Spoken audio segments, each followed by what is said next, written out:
구원에 이르는지에 제7장 십자가의 도 9번째 질문들 살펴보도록 하겠습니다. 모두 9개의 질문들로 이루어져 있습니다. 질문을 먼저 읽어보겠습니다.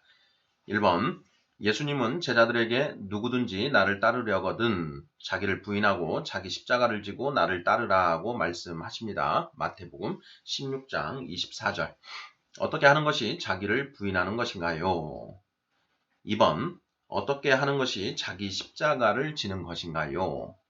3번, 어떻게 하는 것이 예수님을 따르는 것인가요? 4번, 이 말씀을 하시기 직전에 예수님은 베드로에게 사탄이라고 하셨습니다. 마태복음 16장 23절. 그 이유가 무엇인가요? 5번, 그 전에 베드로는 예수님이 하나님의 아들 그리스도라고 고백했습니다. 16절. 베드로의 고백에 대해 예수님은 뭐라고 하셨나요? 마태복음 16장 17절. 자, 예수님이 그렇게 말씀하신 이유는 무엇인가요? 7번, 베드로는 예수님이 하나님의 아들 그리스도시라는 것을 제대로 이해하고 있나요? 잘못 이해하고 있나요?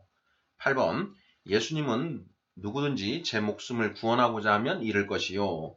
누구든지 나를 위하여 제 목숨을 잃으면 찾을 것이라고 말씀하십니다. 마태복음 17장 25절. 어떻게 하는 것이 제 목숨을 구원하고자 하는 것인가요? 9번, 어떻게 하는 것이 예수님을 위하여 제 목숨을 잃는 것인가요? 네, 이렇게 해서 모두 9개의 질문입니다. 네, 지금 우리는 구원에 이르는 지혜 제7장 십자가의 도에 대해 살펴보고 있습니다.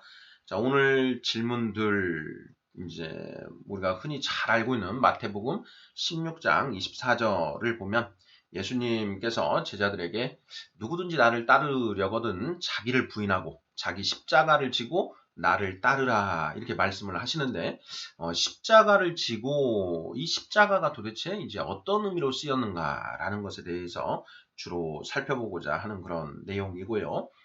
이 말씀을 전후해서 예수님이 하신 말씀들 그리고 그 맥락들을 이제 좀 더 자세하게 정확하게 좀 살펴보고자 하는 취지의 그런 질문들입니다.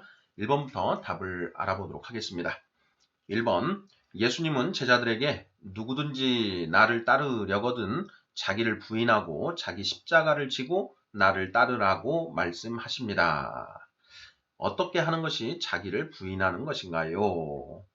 네, 마태복음 16장 24절 말씀을 이제 끊어서 마디마디 끊어서 분석을 해보는 그런 문제인데요.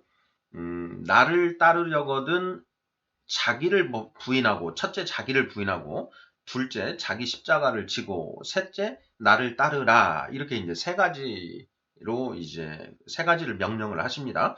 자, 그러면 자기를 부인하는 것은 무엇이고 자기 십자가를 진다는 것은 무엇이고 나를 따르라 하셨는데 예수님을 따른다라는 것은 어떤 의미인가라는 것을 이제 구체적으로 생각해 보는 질문으로 1번, 2번, 3번 구성되어 있습니다.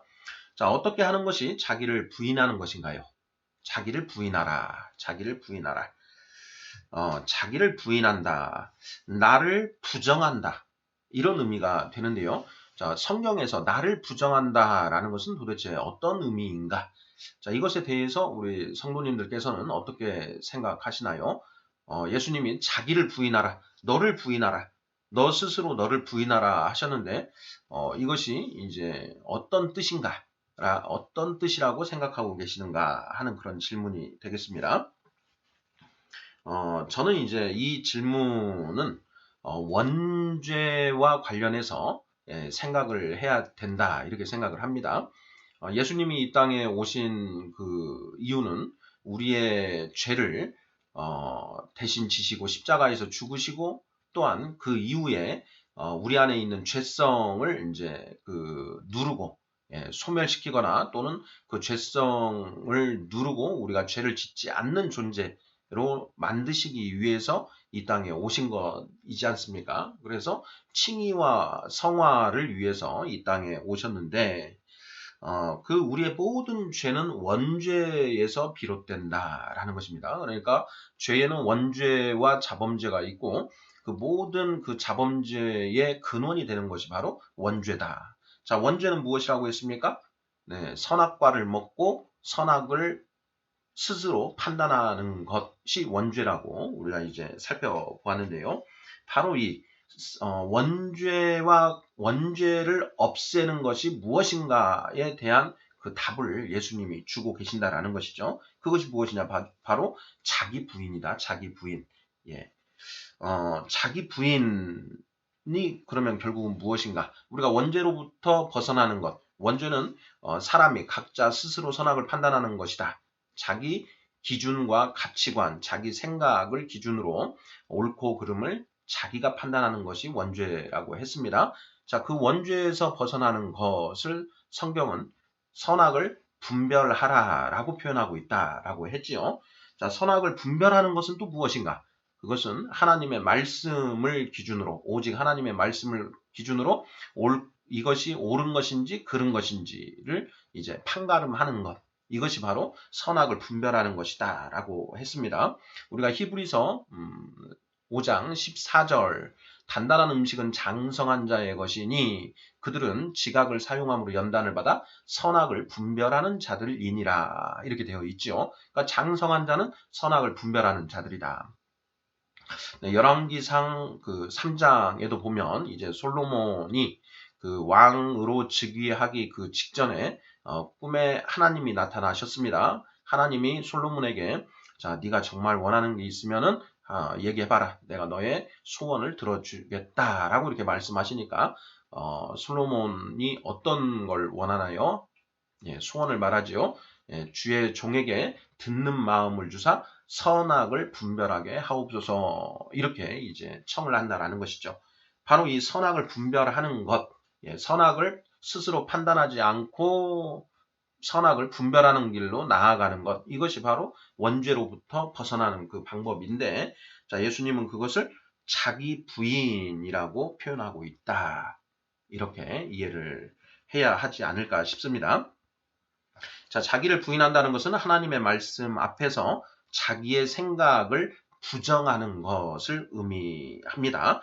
자신의 생각, 가치관을 기준으로 옳고 그름을 판단하지 않고 오직 하나님의 말씀을 기준으로 선악을 분별하는 것이 곧 자기 부인이다. 이렇게 저는 이해하고 있습니다. 우리 성경에서 말씀하시는 그 자기 부인과 석가모니 부처님이 말씀하는 그 멸아, 예, 그 불교에서는 멸아의 과정을 거쳐서 이제 무아의 경지까지 들어가야 된다. 예, 들어가는 것을 이제 그 목표로 하는데요. 그 멸아를 통해서 무아로 들어가는 것이 그 우리 성경에서 말씀하는 예수님께서 말씀하시는 이 자기 부인과 같은 것인가 다른 것인가 이 부분을 이제 우리가 정확하게 좀 살펴보아야 합니다. 혹자들은 불교의 가르침 그러니까 석가모니의 가르침과 예수님의 가르침에 공통점이 많다.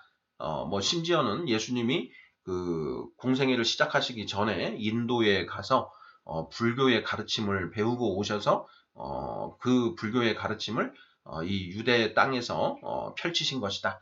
이런 그 이야기를 하는데요. 네, 그것은 그 석가모니의 가르침과 예수님의 가르침을 잘 모르기 때문에 하는 그런 그 이야기입니다. 석가모니는 이제 그 석가모니가 말하는 무아는 아예 자기 존재 자체를 이제 부정하는 그런 것까지를 의미합니다. 색즉시공 공즉시색이라는 표현을 하지요. 세상에 눈에 보이는 모든 것들은 사실은 그 가상이고 예, 눈에 보이지 않는 것들이 진짜다. 이런 이제 그 관점 하에서 인간의 육신 또 인간의 눈에 보이는 모든 물질 세계가 사실은 그거 공한 것이기 때문에 그것에 집착할 필요가 없다. 이제 이런 가르침입니다. 어느 정도는 그 진리를 담고 있는 내용이긴 하지만 분명히 우리가 살고 있는 이 물질 세계 그리고 이 세상 자체를 그렇게 보는 것은 좀 이제 문제가 있고 또 그렇게 보는 것도 어렵습니다. 실제로 존재하는 물질 세계를 완전히 부정하고 나아간다는 것도 불가능한 일이죠. 석가모니는 이러한 이제 공사상에서 자기 생각뿐만 아니라 감정, 나아가서 그 자신의 그 육체, 그 육신까지도 부정하여 이제 무아로 나아가야 한다. 이렇게 이제 가르친 것인데요. 우리 성경은 인간의 육신을 인정합니다. 그리고 그 육신에서 일어나는 그러한 정욕들, 그 자체는 문제 삼고 있지 않습니다. 네, 인간이 육신을 입고 있고 그 육신을 입고 있기 때문에 당연히 이 정욕이 있게 마련이죠. 예, 먹고 마시고 자고 놀고 또 성적인 욕구가 있고 하는 이러한 것들은 문제되지 않는다라는 것입니다. 창조주 하나님이 그런 우리에게 그런 육신을 주셨는데 그거 자체가 우리를 저주하신 게 아니고 그거 자체가 우리에게 축복이었다. 이런 관점에서 보는 것이죠. 그렇기 때문에 석가모니의 이 무아 멸화를 그러니까 자기 자신을 멸화의 과정을 거쳐서 무아로 나아가게 되는데 그것과 예수님이 말씀하신 이 자기 부인은 이 육신과 정욕 그걸 그대로 인정하면서 단 한 가지 오직 너의 생각을 기준으로 옳고 그름을 판단하는 것 그것만 하지 마라 이렇게 되는 것이죠. 그래서 석가모니의 가르침과 예수님의 가르침은 완전히 다릅니다. 그래서 혹시 이런 석가모니의 가르침과 예수의 가르침을 뭐 같은 것이다 이렇게 말씀하시는 분들이 있으면 우리 성도님들께서는 정확하게 그 차이점을 말씀을 해주셔야 되고요.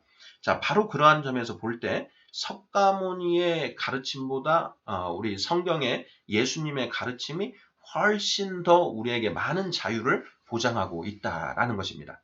딱 한 가지만 안 하면 되는 것이죠. 예, 우리가 스스로 내 생각, 가치관을 기준으로 선악을 판단하는 것 이것만 안 하면 된다라는 것이죠.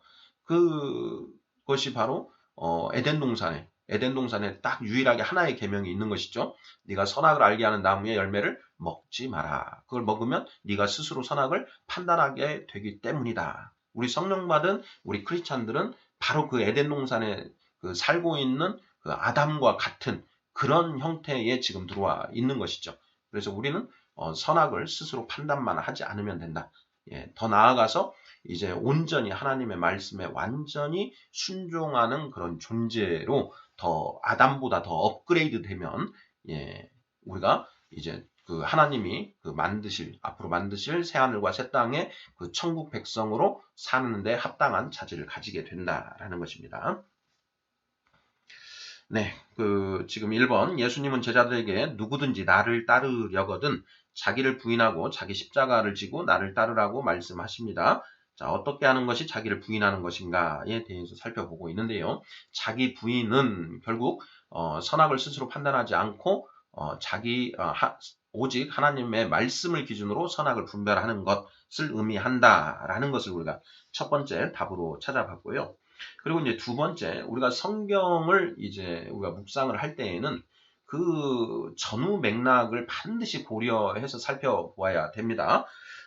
지금 이 예수님이 이 말씀을 하시는 상황을 지켜보면 바로 마태복음 한 절 바로 전에서 16장 23절에서 예수님이 베드로에게 사탄아 물러가라 너는 나를 저하는 자이다.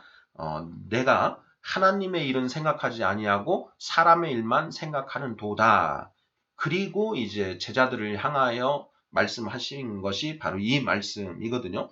자, 그러면 우리가 여기에서 말하는 자기를 부인하고 자기 십자가를 지고 나를 따르라라고 하는 이 말씀과 바로 23절에 이제 네가 하나님의 일은 생각하지 않고 사람의 일만 생각한다라는 것이 서로 연관되어 있다라는 걸 알 수가 있습니다. 자, 그러면 자기를 부인하고 자기 십자가를 지고 예수님을 따르는 것은 자, 사람의 일을 생각하는 것인가요? 하나님의 일을 생각하는 것인가요? 네, 하나님의 일을 생각하는 것이죠. 그러니까 자기를 부인한다라는 것은 사람의 일을 생각하지 마는 것, 사람의 일을 생각하지 않는 것을 이제 의미한다라고 할 수 있습니다. 네, 요한복음 6장 말씀이 떠오르는데요. 6장 39절쯤인 것 같은데요. 거기에 보면 하나님의 일이 무엇인가 하는 그런 내용이 나옵니다.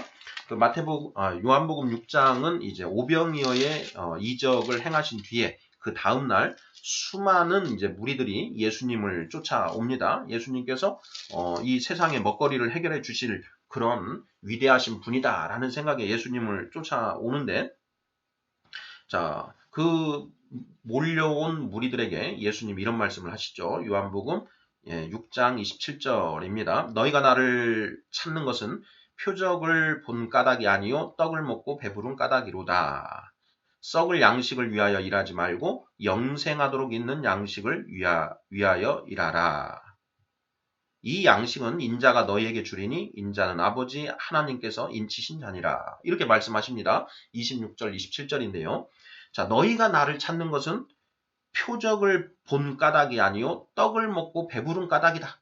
그러니까 너희가 떡을 먹고 배부르니까 나에게 먹을 것을 구하고 내가 너희의 먹거리를 해결해 줄 그런 사람이라고 생각해서 너희가 나를 찾아온 것 아니냐. 그런데 너희가 나를 잘못 찾아왔다. 내가 너희에게 그렇게 한 것은 너희가 기진하여 불쌍하였기 때문이고, 또 내가 궁극적으로 너희에게 주고자 하는 것은 이 영의 떡, 생명의 떡이지 그런 육신의 떡이 아니다. 이 말씀을 하시는 것이죠. 그러니까 영의 떡을 원하지 않고 육신의 떡을 원하는 자들은 모두 떠나라 이렇게 말씀하시지요. 네, 그래서 그 66절을 보면 그때부터 그의 제자 중에서 많은 사람이 떠나가고 다시 그와 함께 다니지 아니하더라 이렇게 되어 있는 것입니다. 그러니까 예수님이 그런 그 육신의 썩을 양식을 보고 예수님을 찾아온 그 수많은 무리들은 모두 다 쫓아버리셨다라는 것이죠. 자, 그러면서 28절을 보면 그들이 묻되 우리가 어떻게 하여야 하나님의 일을 하오리까 하고 묻습니다. 자, 예수님이 썩을 양식을 위하여 일하지 말고 썩지 않을 양식을 위하여 일을 하여라 라고 말씀하시니까 그러면 썩지 않을 양식을 위하여 일을 하는 것, 하나님의 일을 하려면 어떻게 해야 됩니까? 라고 묻습니다. 그러자 29절에서 예수님이 대답하시죠. 예수께서 대답하여 이르시되 하나님께서 보내신 이를 믿는 것이 하나님의 일이니라 이렇게 되어 있습니다. 자, 하나님께서 보내신 이가 누구인가요? 바로 예수님이시죠. 그 예수님은 누구신가요? 요한복음입니다. 요한복음 1장 1절 태초에 말씀이 계시니라. 곧 하나님의 말씀이시죠. 자, 그러니 하나님의 일은 무엇이냐? 하나님의 말씀을 믿는 것이 곧 하나님의 일이다라는 것입니다. 그래서 예수님이 베드로에게 네가 하나님의 일은 생각하지 않고 사람의 일만 생각한다라고 이렇게 말씀하신 것은 결국 이 말씀하고도 같습니다. 너는 썩을 양식을 위한 썩을 양식만 생각하고 있고 썩지 않을 양식에 대해서는 지금 생각하지 않는구나. 이렇게 꾸짖으신 것과 동일한 맥락이라는 것이죠. 자, 결국 하나님의 일이라는 것은 그 하나님의 말씀을 믿는 것이기 때문에 바로 그 방금 전에 우리가 살펴봤던 그 자기 부인은 자기 생각 가치관을 기준으로 선악을 판단하지 않고 오직 하나님의 말씀을 기준으로 선악을 분별하는 것이다 라는 것과 그 같은 의미 대동소이한 그런 그 해석이다 이렇게 보시면 되지 않을까 싶습니다. 자, 2번 어떻게 하는 것이 자기 십자가를 지는 것인가요? 자, 자기를 부인하고 첫째 자기를 부인하고 둘째 자기 십자가를 지고 이렇게 되어 있습니다. 자, 여기에서 십자가는 도대체 이제 무슨 의미인가? 자기 십자가를 지라는 것이 어떤 의미로 하신 말씀일까? 이것도 이제 그 정확하게 우리가 또 따져봐야 됩니다. 자, 우리가 구원에 이르는지에 제7장 십자가의 도를 따지면서 이 십자가에 이제 몇 가지 의미가 있다라는 걸 우리가 살펴보고 있습니다. 자, 십자가의 세로축은 하나님과 인간의 관계를 상징하고 가로축은 너와 나의 관계를 상징한다. 자, 그런데 에덴 동산에서 그 하나님과 인간과 너와 나가 모두 한 몸으로 있다가 그 선악과를 먹음으로 인해서 너와 나의 사이가 갈라지고 또 하나님과 인간의 관계가 갈라져서 십자가의 중심에서부터 양쪽 끝으로 그리고 위아래로 이렇게 벌어졌다. 이렇게 우리가 봤지 않습니까? 자, 그렇게 벌어져 원수가 서로 원수가 되어 있는 그 속에 자, 그것이 인간의 실상이라는 것이죠. 선악과를 먹고 타락한 인간의 실상은 하나님과 원수되어 있고 너와 나가 원수되어 있는 그런 상황이다. 자, 그런데 그 십자가에 예수 그리스도께서 매달리심으로써 예수 그리스도의 왼손과 오른손을 통해서 너와 나가 하나로 연합이 되고 그리고 예수 그리스도의 그 머리와 발을 통해서 하나님과 인간이 하나로 또 연합이 되는 그것이 바로 십자가의 도다라는 그런 우리가 이야기를 했었습니다. 그래서 십자가라고 하는 것은 나의 원죄를 표상한다라는 그런 이제 우리가 묵상을 했었는데요. 자, 그런 의미로 이 십자가를 이해할 것인지 자기 십자가를 진다라는 것이 나의 이 원죄의 상태 그걸 이제 내가 지고 이렇게 이해를 할 것인지 아니면 이 맥락에 따라서 이해를 해보면 예수님이 내가 예루살렘에 들어가서 예루살렘 성에 들어가서 제사장들과 장로들에게 많은 고난을 받고 십자가에서 죽임을 당한 뒤 사흘 뒤에 다시 부활해야 할 것이다.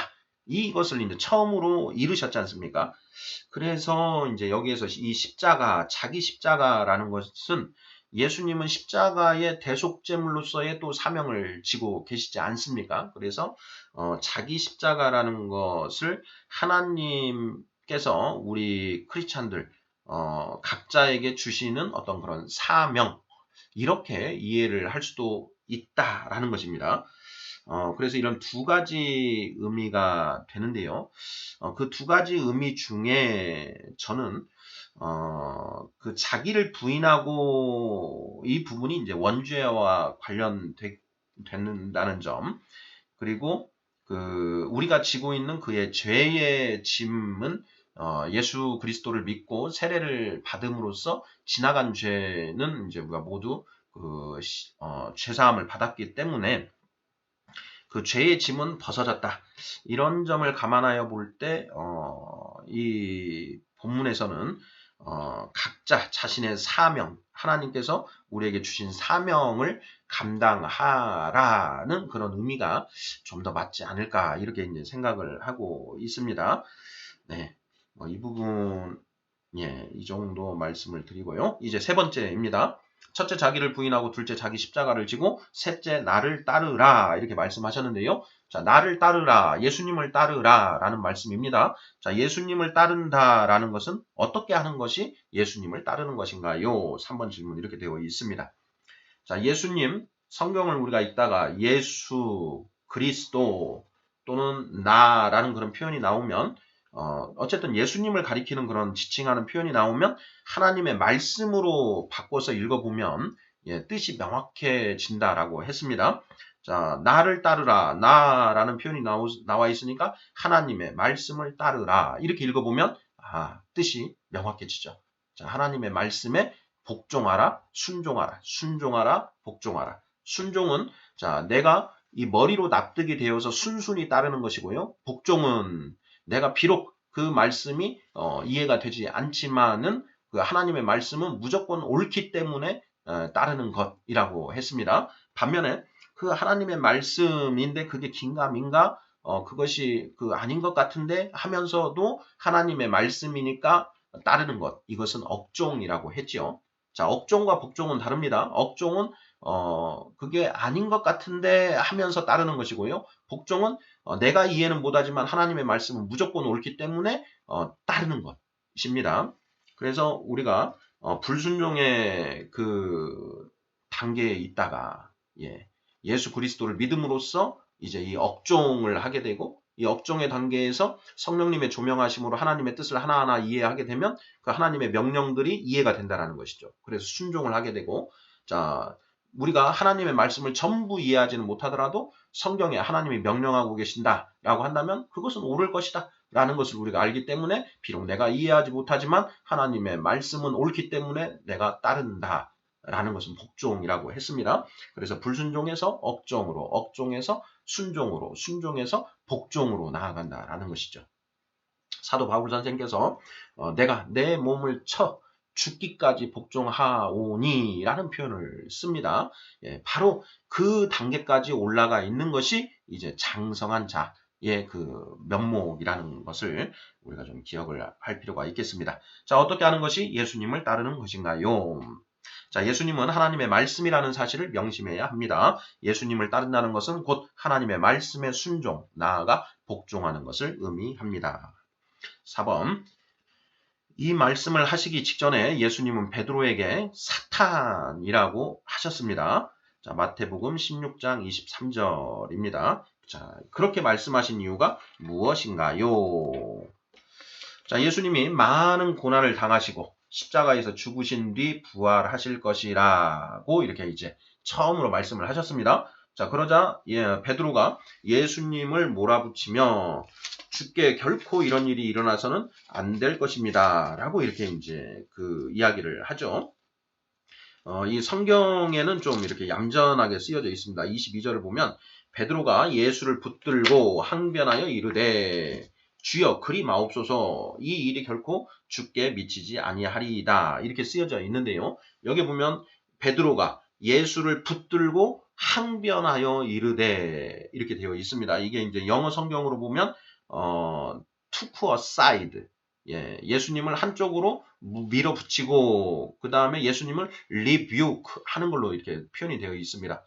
제가 봤을 때는 그 뉘앙스로 봐서는 거의 그 예수님의 멱살을 붙들고 예수님 멱살 붙들고 벽에 몰아붙인 이런 그 몰아붙인 상태에서 선생님 그런 일이 우리에게 일어나서는 안 됩니다 하면서 이렇게 부들부들 떨면서 이야기한 듯한 그런 이미지가 저는 이제 떠오르는데요. 자, 그렇게 하니 예수님이 사탄아 너는 내 뒤로 물러가라. 너는 나를 넘어지게 하는 자로다. 이렇게 이제 말씀을 하신 거라는 겁니다. 뭐 저의 묵상이 그렇다라는 것입니다. 그래서 성도님들께서도 그 상황이 어떤 상황인지를 좀 한번 더 묵상을 해보시면 좋겠는데요. 자, 예수님께서 베드로에게 사탄이라고 하신 이유가 무엇인가? 자, 사탄은 자, 예수님이 성령을 받자마자 성령께서 이제 예수님을 이끌고 광야로 가시죠. 그리고 거기에서 시험하는 자, 곧 마귀의 시험을 받게 하셨습니다. 그때 이제 사탄이 나타나서 예수님에게 세 가지 시험을 하죠. 40일 동안 굶주리신 예수님에게 이 돌덩이를 떡덩이로 만들어 봐라. 그리고 또 예수님을 세상 높은 곳으로 데리고 올라가셔서 천하 만국과 그 영광을 보여주면서 자, 네가 나를 경배하면 내가 이 모든 것을 너에게 주겠다. 네가 이 세상의 왕이 되려고 오지 않았느냐? 그 어렵고 복잡하게 뭐 십자가에서 죽으려고 그러냐? 그냥 나한테 절을 하면 내가 너를 이 세상의 왕으로 통치자로 만들어 주겠다. 이렇게 지금 얘기를 하는 것이죠. 그리고 세 번째로 그 성전 꼭대기에 예수님을 데리고 올라가서 네가 여기서 뛰어내려 봐라. 그 네가 하나님의 아들이라면 천사들이 와서 너를 붙들어서 털끝 하나도 다치지 않게 할 거 아니냐. 그러니 네가 여기서 뛰어내려서 하나님의 아들이라는 것을 증명해 보아라. 이렇게 세 가지 시험을 한다라는 것이죠. 자, 그 중에 그 사탄이 예수님에게 이 세상의 그 왕으로 내가 너를 만들어 주겠다. 나를 경배하라. 이렇게 하지 않습니까? 그러니까 그 지금 베드로가 자, 그랬던 이 사탄인데 지금 베드로가 주여 그리하지 마옵소서 이 일이 결코 주께 미치지 아니하리이다. 자, 십자가에서 죽고 고난을 당하고 그런 일을 하지 마옵소서 이렇게 이야기를 하는 것이죠. 바로 이것은 사탄이 원하는 바입니다. 자, 그래서 우리는 알 수 없지만 예수님은 지금 사탄이 베드로에게 들어가서 그 베드로의 입을 통해서 이야기하고 있다라는 것을 아시는 것이죠. 그래서 사탄아 내 뒤로 물러가라. 너는 나를 넘어지게 하는 자로다. 너는 나를 실족시키려고 하는 자다. 예, 사탄의 실체가 바로 이거죠. 실족시키게 한다라는 것입니다. 자, 그래서 지금 이 사탄이 베드로의 안에 들어가서 예수님을 지금 또 다시 흔들고 있는 그런 상황이다. 자, 우리가 1대1 제자 양육 교재에 보면 이제 시험 파트에서 사탄이 우리 크리스찬들을 이제 시험하는데 세 가지 방식입니다. 첫 번째는 사탄이 직접 우리 안에 들어와서 그 역사하는 방법이 있고요. 두 번째는 세상의 풍조, 공중 권세를 통해서 우리를 시험하는 그런 그 케이스가 있습니다. 그리고 세 번째는 우리 안에 있는 그 정욕을 자꾸 들쑤셔서 하는 방법이 있다. 이렇게 이제 세 가지로 이제 1대1 제자 양육 교재, 오늘의 교회에서 만들어진 그 교재를 보면 그렇게 되어 있지 않습니까? 바로 그 중에 첫 번째, 사탄이 직접 우리 안에 들어와서 하는 것이죠. 그 유다, 그 가룟 유다가 그 예수님을 이제 팔기 직전에 그 사탄이 그 유다 안에 들어갔다라는 표현이 있고 또 사탄이 유다에게 그런 마음을 불어넣었다. 그러니까 마음을 불어넣었다가 안 되니까 이제는 직접 들어가서 이렇게 역사하는 그런 이제 그 표현들이 이제 그 성경에 기록되어 있는데요. 바로 그런 것과 동일하다라는 것입니다. 그러니까 지금 베드로는 느끼지 못하고 있지만 사탄이 베드로에게 들어가서 십자가에서 죽고 뭐 하는 그런 거 하지 마라라고 지금 이제 그 예수님을 지금 이제 그 시험하고 있는 흔들고 있는 그런 장면이다. 그래서 사탄아, 너는 내 뒤로 물러가라 이렇게 말씀하신 것은 진짜 사탄에게 그 하신 말씀이다. 저는 이렇게 이해를 하고 있는데요. 우리 성도님들께서도 한번 묵상을 그런 방면으로도 한번 생각을 해보시면 어떨까 싶습니다. 자, 5번 보겠습니다. 자, 그 전에 베드로는 예수님이 하나님의 아들 그리스도라고 고백했습니다. 마태복음 16장 16절이죠. 자, 시몬 베드로가 대답하여 이르되 주는 그리스도시요 살아계신 하나님의 아들이시니이다. 자, 이렇게 고백을 하자 예수님은 뭐라고 하셨나요? 마태복음 16장 17절. 예수께서 대답하여 이르시되 바요나 시몬아 내가 복이 있도다. 이를 내게 알게 하니는 혈육이 아니요 하늘에 계신 내 아버지시니라. 이렇게 말씀하셨습니다. 자, 6번. 예수님이 그렇게 말씀하신 이유는 무엇인가요? 자, 이 부분. 자, 예수님이 베드로가 주는 그리스도시요 살아계신 하나님의 아들이십니다라고 이런 이제 우리가 신앙 고백을 했다라고 이제 그 우리가 흔히 이해를 하고 있는데요. 자, 베드로의 이런 신앙 고백에 대해서 예수님이 시몬아 네가 복이 있다. 이를 너에게 알게 하니는 너의 혈육이 아니요 하늘에 계신 내 아버지시다. 이렇게 이제 말씀을 하셨습니다. 자, 이렇게 말씀하신 이유가 무엇인가? 네. 예수님이 그리스도라는 것을 알고 믿게 되는 것은 자, 인간이 가지고 있는 가죽옷, 이성과 양심과 그리고 영혼을 사모하는 마음, 그것만으로는 도저히 불가능하다. 그 하나님께서 역사하셔서 예수가 그리스도라는 것을 우리에게 그 알게 해주셔야만 그것을 우리가 온전히 믿을 수 있다라는 것이죠. 자, 그런 의미에서 지금 예수님이 그렇게 말씀하신 것이다. 이렇게 보면 뭐 거의 틀림없습니다. 예수님이 그리스도이시고 하나님의 아들이라는 사실은 인간의 마음으로는 도저히 알 수 없고 오직 성령 하나님이 역사하셔야만 알 수 있기 때문이다. 네, 이렇게 이제 저는 답을 해 보았는데요.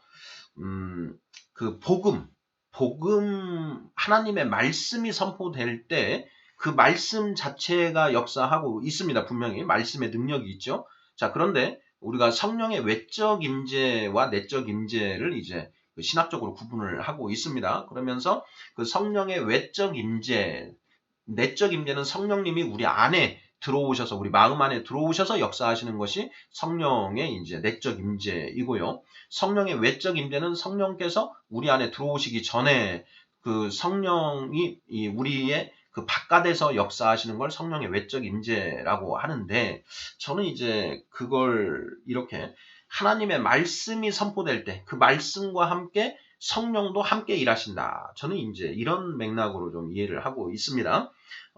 하나님의 말씀, 우리가 성경은 성령의 감동으로 된 것으로 이렇게 이제 우리가 이해를 하고 있지 않습니까? 디모데후서 3장 16절.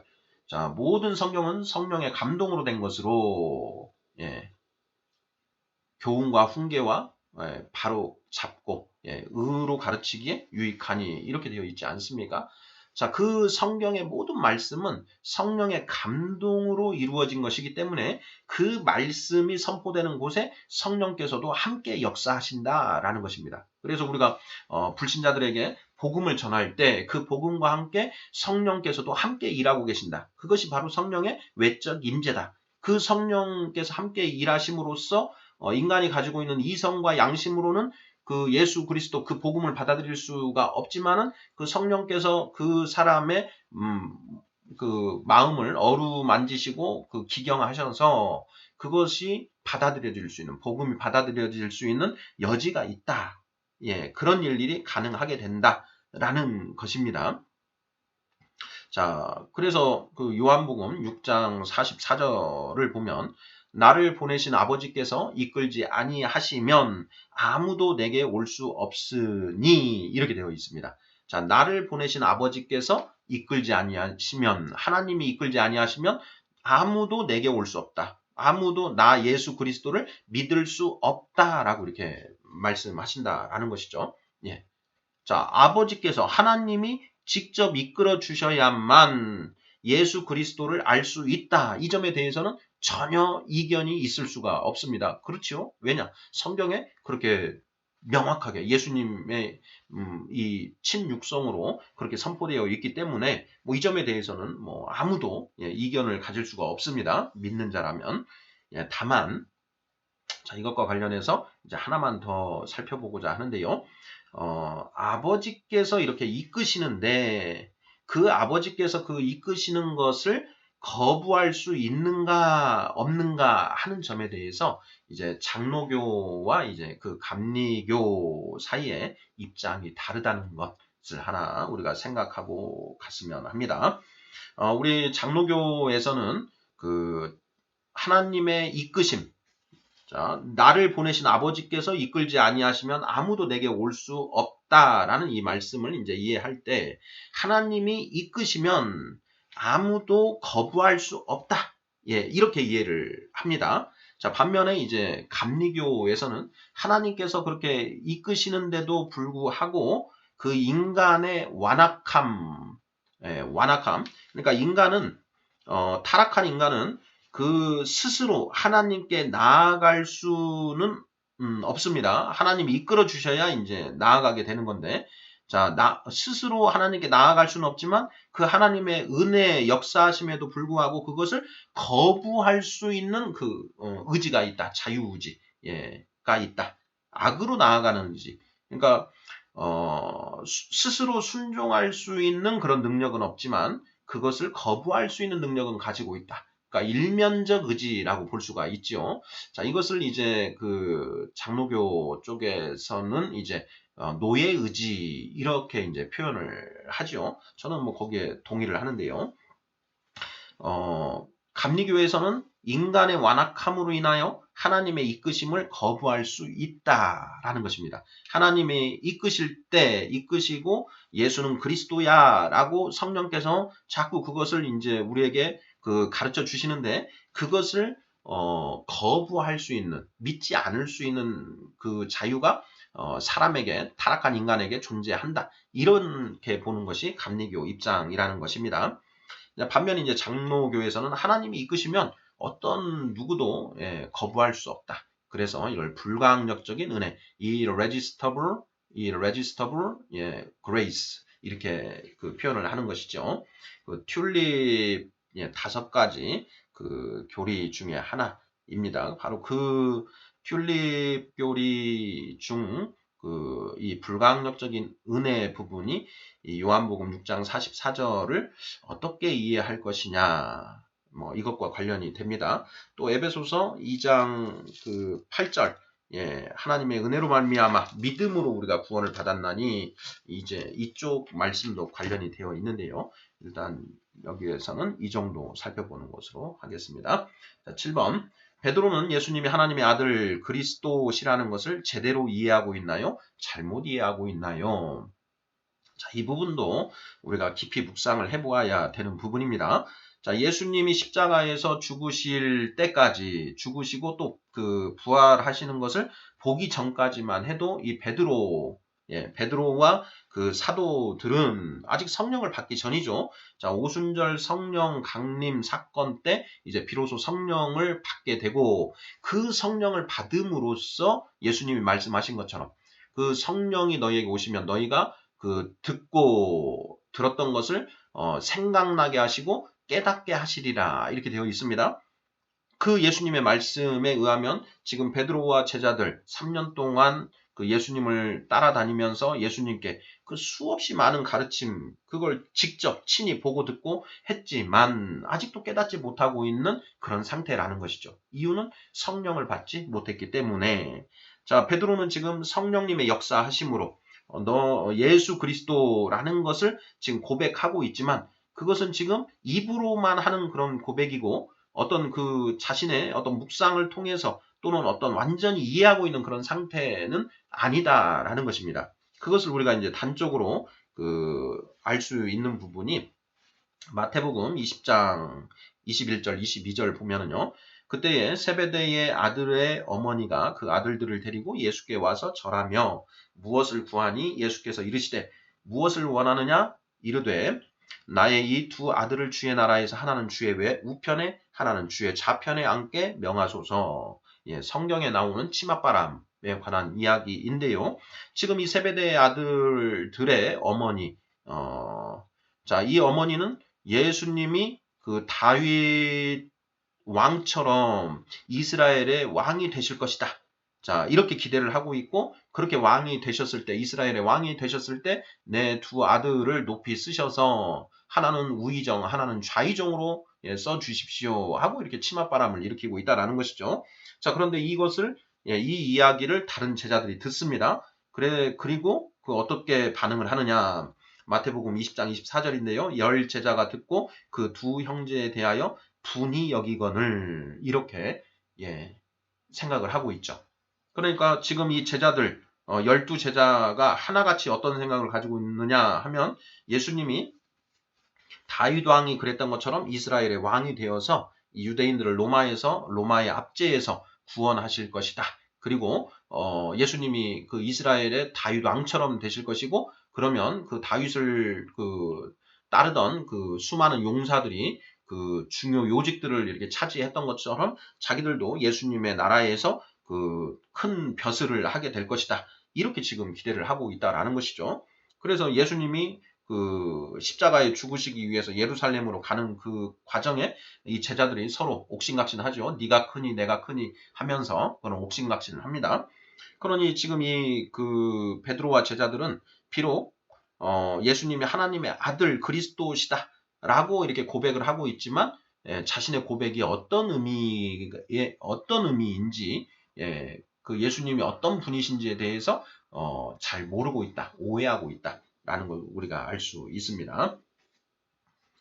자, 8번 문제 보겠습니다. 예수님은 누구든지 제 목숨을 구원하고자 하면 잃을 것이요 누구든지 나를 위하여 제 목숨을 잃으면 찾을 것이라고 말씀하십니다. 마태복음 17장 25절요. 자, 어떻게 하는 것이 제 목숨을 구원하고자 하는 것인가요? 자, 25절 말씀도 끊어서 우리가 살펴보는 것입니다. 자, 누구든지 제 목숨을 구원하고자 하면 잃을 것이요. 이 앞부분을 먼저 지금 이제 따져보는 것입니다. 자, 살고자 하는 자는 죽을 것이요. 죽고자 하는 자는 살 것이다. 이런 표현으로 이제 바꿔서도 얘기를 하지요. 자, 살고자 하는 자는 죽을 것이요. 죽고자 하는 자는 살 것이다. 사 즉 생이요. 생 즉 사, 사 즉 생. 이렇게 우리가 또 한문으로도 표현할 수가 있는데요. 자, 제 목숨을 구원하고자 하는 것은 어떻게 하는 것이 제 목숨을 구원하고자 하는 것인가? 예.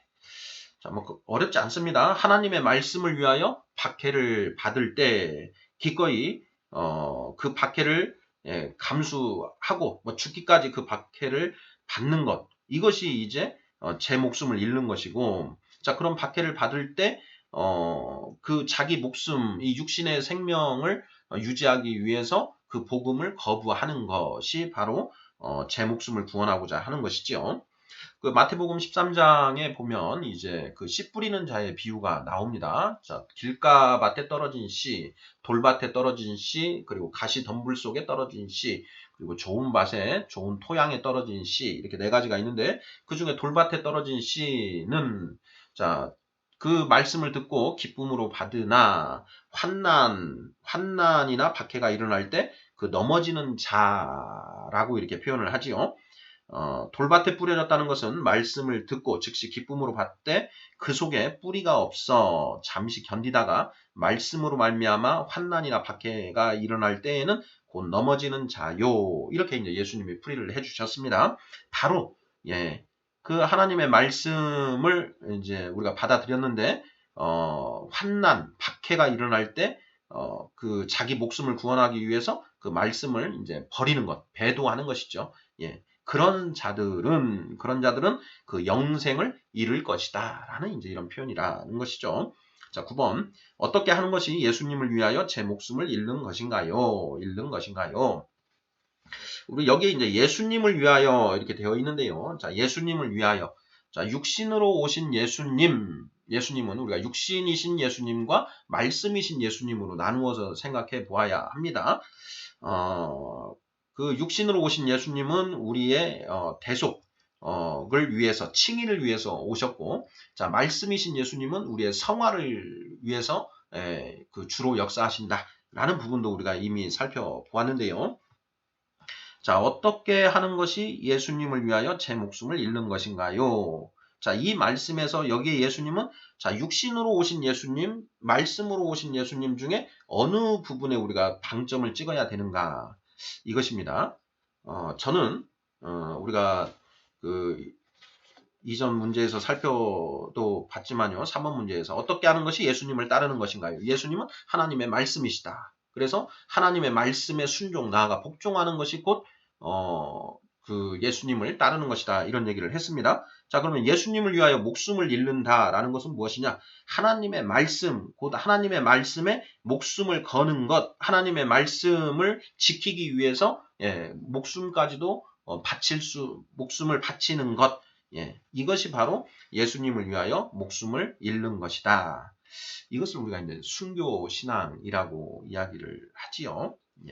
하나님의 말씀을 위하여 자기 목숨까지도 거는 것.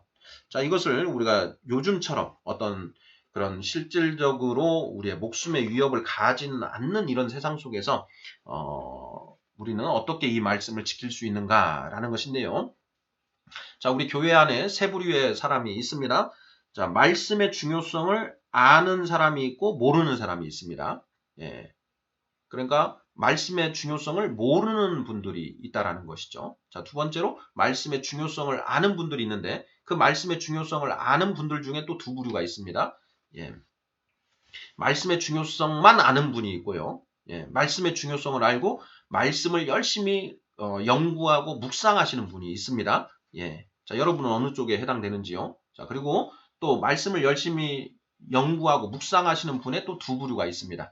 자, 그 말씀에 목숨을 거는 사람이 있고, 목숨까지는 안 거시는 분들이 있다라는 것입니다. 자, 나눠봅니다. 자, 첫째, 말씀의 중요성을 모르는 교인이 있다. 두 번째, 말씀의 중요성을 알고 말씀의 중요성은 알지만 연구는 하지 않는 이런 그 교인이 있고요. 자, 연구는 하지만 목숨을 걸지는 않는 그런 교인들이 있다라는 것입니다. 그리고 마지막, 그 말씀에 목숨을 거는 그런 교인들이 있다라는 것이죠. 자, 이 중에 자, 어느 교인들이 천국을 누리며 살고 있고 천국에 들어가게 될까요? 당연히 말씀에 목숨을 거는 자들. 바로 그 말씀을 하신 것이죠. 누구든지 제 목숨을 구원하고자 하면 잃을 것이요. 누구든지 나를 위하여 제 목숨을 잃으면 나를 위하여. 나는 하나님의 말씀이죠. 하나님의 말씀을 위하여 자기 목숨을 거는 자들은 영생을 얻을 것이다. 이런 의미가 된다라는 것입니다. 자, 오늘 구원에 이르는 지의 제7장 십자가의 도 9번째 질문들 9가지를 살펴보았습니다. 마태복음 16장 24절 누구든지 나를 따르려거든 자기를 부인하고 자기 십자가를 지고 나를 따르라 하시는 이 말씀이 무슨 의미인지를 중심으로 해서 그 전후에 있는 말씀들 이렇게 살펴보았고요. 가장 저는 중요하다고 생각하는 것이 자, 하나님의 말씀을 위하여 목숨을 거는 자들이 영생을 얻을 수 있다라고 하신 마태복음 17장 25절 이 말씀을 우리가 반드시 명심하고 나아가야 되지 않을까 이렇게 생각합니다. 아멘.